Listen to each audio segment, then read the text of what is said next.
Fala pessoal, tudo bem? Pessoal, esse vídeo ele tá mais direcionado para professores makers e os makers também, né? Por que não, né? Para todo aquele apaixonado por tecnologia, para todo aquele apaixonado por educação.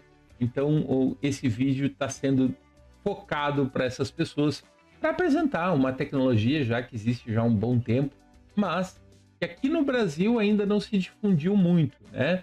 Então a ideia é trazer isso e promover uma reflexão em relação a essa tecnologia, né? A tecnologia que eu quero trazer aí a discussão, a reflexão é o microbit, né? Então, para a gente começar a nossa reflexão aqui a respeito dessa tecnologia, né? Essa para vocês conhecerem fisicamente, né? O microbit é essa plaquinha aqui, ó. Aqui tem a frente dele, né? Onde tu tem os botões e aqui o verso dele, né? E a gente vai explorar um pouquinho das possibilidades que esse dispositivo, que essa placa de desenvolvimento ela é. Então fica o convite para vocês permanecerem até o final. Eu tenho certeza que vai surgir, brotar muitas ideias aí na cabeça de todos, tá bom? Principalmente, óbvio, que você é professor, que você é apaixonado por tecnologia, certamente novas ideias irão surgir, né? Então, o que a gente vai falar nesse vídeo? O que a gente vai ver, né? A gente vai primeiro entender o que é o microbit, as possibilidades que essa plataforma ela pode vir a trazer, tanto na área educacional, como também na parte do autoaprendizado, né? E as possibilidades que isso pode vir a trazer, tanto você que é estudante, tanto você que é um professor maker, né? As vantagens em relação a essa plataforma, a gente vai aprofundar um pouquinho em relação à placa, entender quais os componentes, os sensores que nela vêm. Vamos falar também um pouquinho da plataforma de desenvolvimento, a IDE dele, que é, no caso, a MakeCode.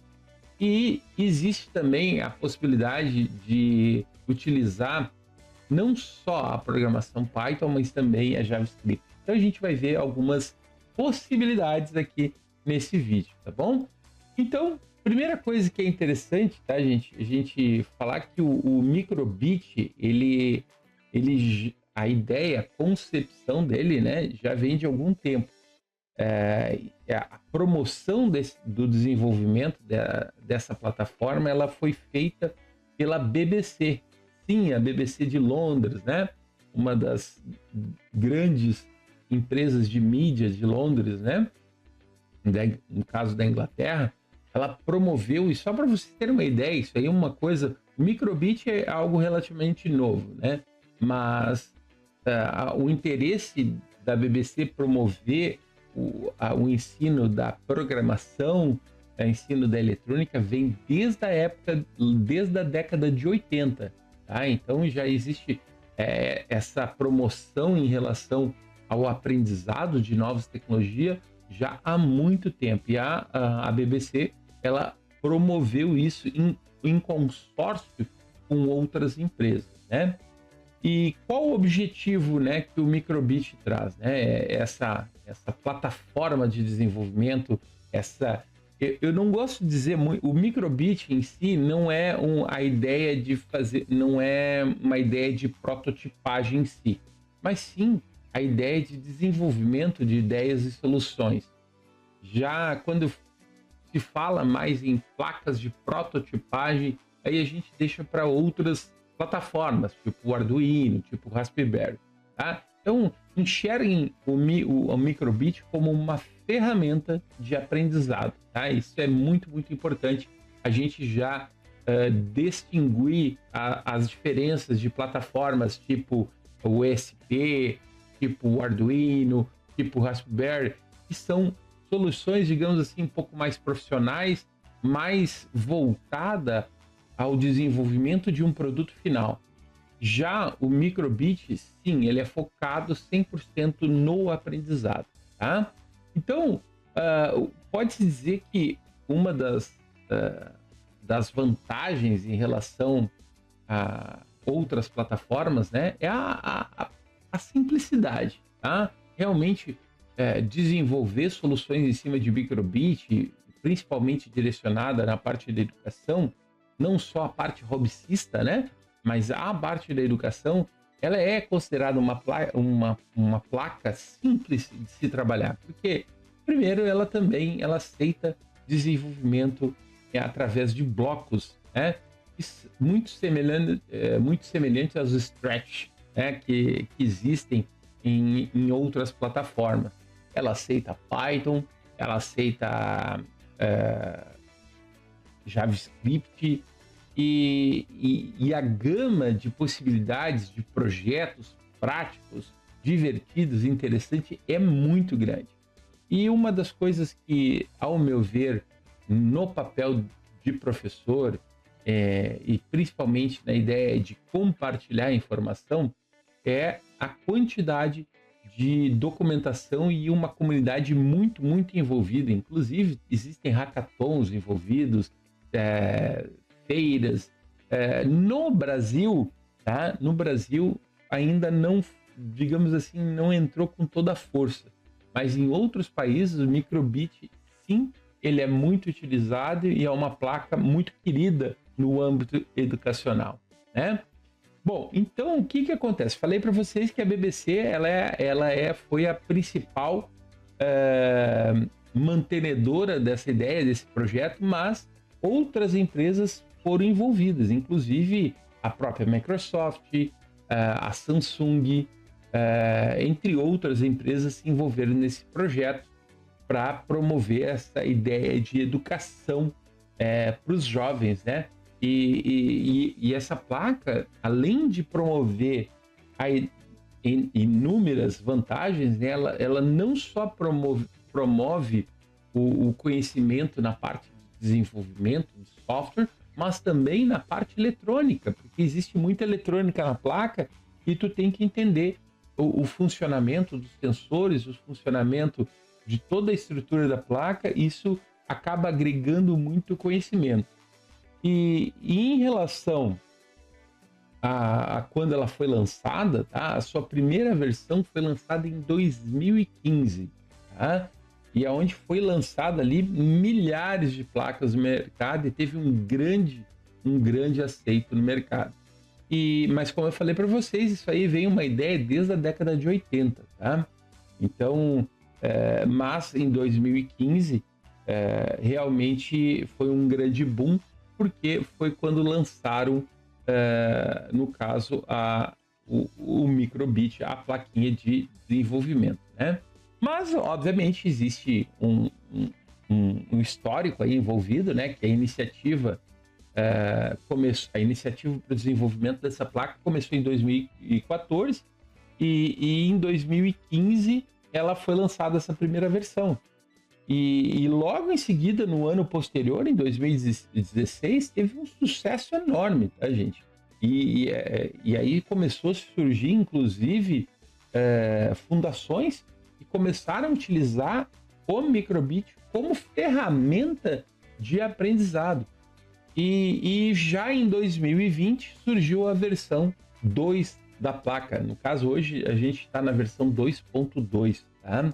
Então, ela trouxe, além de mais memória, trouxe sensores que daqui a pouco a gente vai falar, tá? Sensores que agregam uma experiência inovadora para quem desenvolve na placa, tá? Então, realmente é uma ótima opção para se trabalhar, tá?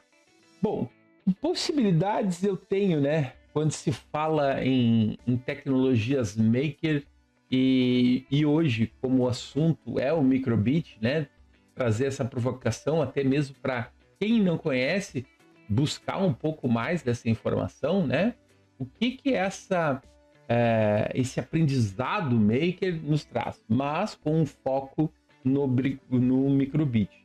Obviamente, as oportunidades elas são inúmeras, mas existem, óbvio, alguns objetivos principais. Entre eles, a gente pode falar, sim, na parte do aprendizado da programação. E quando eu falo no aprendizado da programação, vejam bem que não é ligado a uma linguagem específica. O próprio treino, mesmo que eu utilize, por exemplo, uma ferramenta de blocos, onde são comandos pré-formatados, isso faz com que o aluno tenha a capacidade de desenvolver o seu pensamento lógico, matemático, e principalmente na resolução de problemas. Então, quando a gente fala em aprendizado de programação, ele vai muito além da utilização de um código, mas principalmente na resolução de problemas. Hoje, a placa, como eu falei anteriormente, ela tem uma quantidade de sensores bem grande, assim, por uma placa desse tamanho, tá? É uma placa razoavelmente pequena, então ela tem uma série de sensores que, com um pouco de criatividade, tu consegue fazer N tipos de projetos. Então, os projetos relacionados à internet das coisas, certamente é uma dessas possibilidades. Existe também a possibilidade da própria robótica em si, porque quando eu trabalho com uma placa onde eu tenho sensores e eu consigo controlar coisas, né? A robótica ela vai estar presente. Além disso, isso traz para a pessoa que está trabalhando, manipulando essa placa, a possibilidade de gerar uma experimentação diferenciada no aprendizado, além de buscar e exercitar a criatividade de cada um de nós, principalmente direcionada à resolução de problemas. Em sala de aula é uma ótima oportunidade também para se trabalhar em times, né? Trabalhar com a colaboração de colegas. Então, o professor ele pode pegar um kit desse de desenvolvimento e largar ali para 4 alunos e propor a solução, né, de um problema ou propor um case, e os alunos acabam buscando essa solução através dessa placa.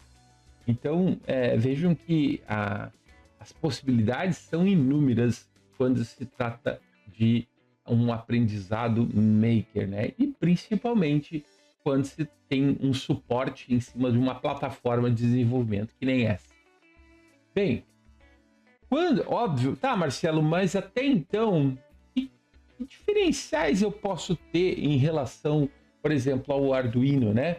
Gente, não tentem fazer uma comparação direta com essa plataforma e com outras, né? De novo, mesmo que o Arduino seja muito, eu particularmente eu gosto muito do Arduino, né? Mesmo que o Arduino seja utilizado com uma plataforma também para desenvolvimento, o Arduino ele já tem, como eu falei para vocês, já tem uma pegada um pouco mais profissional que depois do processo de prototipagem eu posso acabar desenvolvendo um produto final. Já no Microbit, esse desenvolvimento, ele, mesmo que ele nasça no Microbit, provavelmente ele vai depois ter que migrar para outro tipo de plataforma. Então, pode-se dizer que o Microbit é essencialmente educacional. Mas a gente pode elencar algumas vantagens, né? Principalmente a facilidade de uso, porque ele é uma placa completa, eu somente com a placa, sem a necessidade de mais componentes, sensores, ela já por si só, eu já consigo fazer muitas soluções. Ela é muito compacta, como vocês viram na imagem, né? Se vocês observarem aqui na imagem, ela já vem com muitos sensores dentro dela que eu posso utilizar, eu posso acionar e testar e fazer experimentos diversos com ela mesma. Então, por si só, ela se basta. Essa variedade de componentes e sensores dentro dela me possibilitam uma gama de experimentação muito grande. E essa compatibilidade com as plataformas, tanto na plataforma web ou outras plataformas que eu venho utilizar, se torna muito versátil. No caso, as linguagens Python e JavaScript, elas são amplamente usadas no mercado. Além disso, né, existe, como eu falei para vocês, existe um ecossistema todo de suporte, aonde você consegue documentação, você consegue planos de aula, você consegue tutoriais, e é uma comunidade muito ativa, que seguidamente está ocorrendo eventos, está ocorrendo novas produções de conteúdos e materiais. E o foco, como eu havia falado, é educação. É uma placa voltada não para um produto ou uma prototipagem de um novo produto, mas sim educação. Então, para os professores makers, né, é um prato cheio, né? Um pouquinho mais do hardware aqui, o processador já desse nosso amiguinho aqui, gente, ele é um poderoso um poderoso ARM de 32 bits, tá, gente? Ele possui também uma matriz de 25 LEDs e é muito legal porque eu consigo fazer diversas imagens, emojis em cima desses 25 LEDs. Eu consigo botões para interação, então tem 2 botões legais que dá para fazer inúmeros jogos, inclusive acionar, inclusive sensores, acionar, por exemplo, eu quero escrever uma palavra nos LEDs e eu posso acionar através dos botões. Eu tenho sensores de movimento, eu tenho o acelerômetro dentro dele, eu tenho sensor de luz, temperatura, umidade, eu tenho sensor de som, eu tenho um magnetrômetro também lá dentro, que serve como bússola. Eu tenho saída de som através da placa, eu consigo inclusive botar um fonezinho de ouvido com 2 fiozinhos ali, umas garrinhas de jacaré, eu já consigo fazer uma interação ou com alto-falante também. Ele tem conexão Bluetooth e inclusive eu consigo fazer uma conexão com rede sem fio, Wi-Fi. Eles têm pinos na parte de baixo, né? Ele tem pininhos que eu posso fazer conexões com outros dispositivos. A conexão dele é através de USB e ele me permite também conexão com bateria. Então não existe a necessidade dele estar ligado sempre no computador. Eu posso criar o programa, subir o programa para a plataforma e depois mandar para a placa e eu consigo alimentar depois a plaquinha através de uma bateria e ela vai conseguir funcionar sem a necessidade de estar ligada diretamente no computador. Então, realmente é uma opção bem bacana. Então, vejo que é uma plaquinha que ela tem muitas opções. Então, aqui só para vocês terem uma ideia, né? Além dos próprios botões aqui, que eu tenho o botão da direita e da esquerda, né? Deixa eu dar um zoomzinho aqui para vocês verem melhor. Então, aqui eu tenho o botão da esquerda e tenho o botão da direita. Aqui nesse símbolo, ele é um botão entre esse ponto e esse ponto, é um botão sensível a toque. Eu posso fazer diversos tipos de experiências em relação a isso. Ele tem o microfone, inclusive tem um LED indicador de microfone. Ele também me possibilita através da conexão, né? Inclusive através dessa própria conexão eu consigo colocar com garrinhas de jacaré, eu consigo colocar fones de ouvido, tá? E eu também consigo alimentar. Aqui entra o cabo USB, né? O USB ele trabalha em torno de 5 volts, mas caso eu queira alimentar algum outro sensor ou algum outro componente, eu consigo uma alimentação de 3 volts entre esse ponto e esse ponto. Tá? Então é muito legal isso. Além de ter a possibilidade de conectar outros, por exemplo, existem interfaces desenvolvidas para o microbit que eu também tenho condições de utilizar os outros pontos. E aqui só para vocês verem, tá, gente? Então tu tem ali uma conexão com a bateria, eu posso botar uma bateria ali de 3 volts, tá? 2 baterias, no caso, ou baterias ou pilhas, tá? Geralmente a gente utiliza baterias para que eu consiga ter uma maior autonomia. né, para uma duração maior. Eu tenho um botão de reset, ele tem a antena da parte Wi-Fi também, ele tem indicadores de alimentação ligada e também indicação de USB conectada, próprios processadores envolvidos, tá? Então, notem que eu tenho diversos processadores, onde alguns são responsáveis pela conexão USB, né? No caso, esse aqui da direita, que é o da conexão USB. A parte toda de som e processamento, magnetron também nesses chips. Tá? Então, é uma plaquinha relativamente simples, mas com muitas opções. A IDE, né, gente? A IDE, bom, o que acontece? Eu botei a IDE, a MakeCode. A MakeCode, tá, gente, é uma plataforma feita pela Microsoft. Tá? É uma plataforma muito bacana.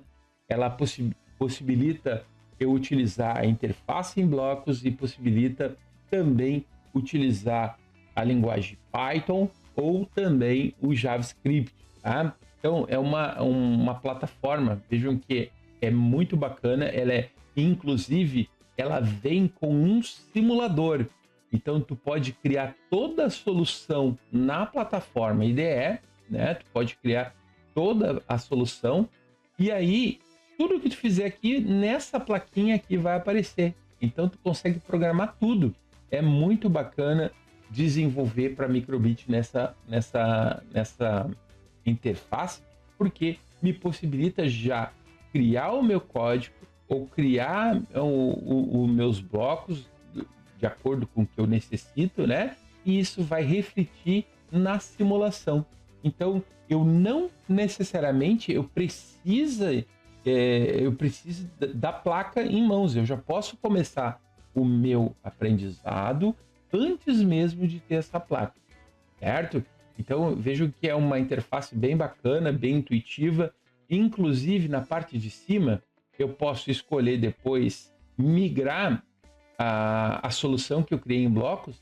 Eu posso migrar para JavaScript e posso migrar também para Python, né? Então, é uma interface muito legal. Então, essa interface me permite, sim, trabalhar com a parte em blocos, em modo texto, que geralmente é utilizado por usuários mais avançados, né, ou que queiram se desenvolver um pouco mais, que seria tanto em Python quanto em JavaScript. O simulador, que é aquela plaquinha que eu mostrei do lado esquerdo para vocês. E essa plataforma ela é 100% compatível com o microbit. Ou seja, tu vai desenvolver a tua solução, tu vai baixar o programinha e depois tu tem como mandar o programinha para o microbit. E existe na mesma plataforma, pessoal, existe uma quantidade de recursos e tutoriais lá dentro muito grande. Quando eu falo recurso, existem inclusive planos de aula que o professor ele pode utilizar, exemplos de atividades para preparar sua aula. Uma aula bem bacana, uma aula bem divertida e toda contextualizada, inclusive, né, em relação à solução que ela vai promover. Então, sim, é uma ótima opção, né, para isso. Marcelo, tu falou que o microbit ele aceita programação em Python e JavaScript, né? Sim, isso é uma das características bem positivas em relação ao microbit, né? Porque o Python em si, gente, não desdenhando o JavaScript, é que o JavaScript é uma linguagem destinada principalmente ao front-end, né? Já o Python é uma linguagem um pouco mais poderosa e tem uma característica que ela é muito simples, então ela é muito boa para a gente iniciar essa migração do aluno desenvolver em blocos, né, onde ele tem um raciocínio computacional, mas um pouco mais simplificado pela ajuda dos blocos. O Python não, eu já começo a trabalhar com comandos, com uma linguagem, com uma sintaxe. Mas, em relação a outras linguagens, o Python ele é um pouco mais simples, então é uma ótima opção para aprendizado, porque ele utiliza assim uma sintaxe clara, uma sintaxe objetiva e de fácil entendimento dos alunos, né? E principalmente também que o Python ele suporta diversos paradigmas, entre ele tanto a parte procedural como a orientada a objeto, tá? Então, eu indico, né, se vocês estão migrando ali da parte de blocos para uma linguagem de código, o Python realmente é uma ótima opção, né? Bem, e por que... Tá, Marcelo, mas legal. Então eu entendi que eu posso utilizar blocos, posso utilizar Python, posso utilizar até JavaScript, tá? Mas por que eu devo utilizar o Python? Gente, porque, na verdade, como eu falei para vocês, todas as características anteriores, né? Principalmente a relação que é uma linguagem acessível e intuitiva, porque ele utiliza um vocabulário, mesmo sendo vocabulário inglês, ele é muito compreensível, né? E é uma opção de transição daquele aluno que ele vem utilizando aqueles blocos lógicos para algo já direcionando o aluno para o desenvolvimento. Então, ele é uma transição suave. Então, por isso que o Python, sim, é uma ótima opção. Tá? Além disso, né, o Python me possibilita trabalhar essa programação direcionada à parte eletrônica dele. Existem, inclusive, funções que podem me ajudar nisso. Eu tenho, inclusive, um aprendizado interativo. Eu estou preparando meus alunos, quem sabe, aí para uma nova profissão, uma nova carreira, né? Preparando aí para o futuro, né? Sabendo que não só o aluno, não que ele venha a ser só um desenvolvedor ou alguém que trabalha com tecnologia, mas preparando o aluno para ser alguém que resolve problemas, que tem um pensamento lógico, um pensamento ordenado. Isso vai trazer múltiplos benefícios. E claro, principalmente que também o Python tem uma comunidade extremamente ativa e existem diversas documentações de graça, né, no mercado. Então aqui é a própria IDE, né, da Microsoft, aonde aqui já está para Python, né? Então nota que ele já converte aquilo que tu cria em blocos, ele já converte para a linguagem, certo? Bem, pessoal, a ideia do vídeo era principalmente trazer essa provocação para que vocês venham a conhecer um pouco mais sobre essa plataforma de desenvolvimento e fiquem à vontade para fazer perguntas, sugestões, seja em qual tipo de plataforma que esteja esse vídeo. Vocês também podem acessar os sites que eu mantenho, Codando Brasil, o Arduino RS e o meu próprio canal no YouTube. E agradeço e fico aí esperando a colaboração de todos. Um grande abraço e até um próximo vídeo. Tchau, tchau.